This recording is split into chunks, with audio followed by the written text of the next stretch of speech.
All right, so Joe and I were talking. Obviously, not many people have a pick machine at home, but with most of these, they're sturdy enough. If you've got the foam and everything, you could push them in and still utilize hot glue. Exactly, and you can use a little bit, if you don't have a hot glue pan like I do, a little bit of hot glue gun done on a plate, dipped in here, especially if it's in a windy area, works remarkably well also. So you don't necessarily need this, so because it's a little bit of an investment. Yeah, and you can take the floral pins and also kind of secure. I did that before I thought about the hot glue side and the pick machine.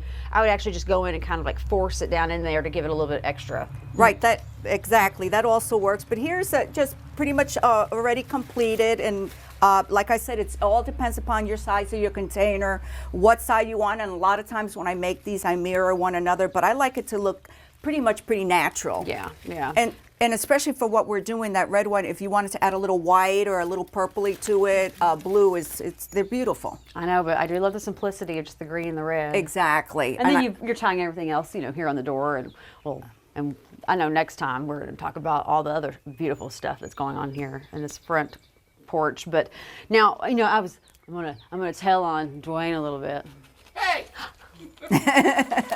So he's actually got some dirt in here, and you put those in. And this whole entire time I was like, you gotta like cover it all. But you're actually saying you would have people measure the opening. Absolutely. And then depending upon the size, adjust this. Measure the opening and the depth, and a lot of these will come in different sizes, so you can get this to pretty much fit your pots. And if not, a little bit of dirt, a little bit of bubble wrap, and some moss over the top work nicely too. Yeah, the moss is what I think is critical, just to kind of like hide whatever else is going on in that container. Hides all the mechanics for you. It works very, very well. All right, we'll be back here in just a few. Stay tuned.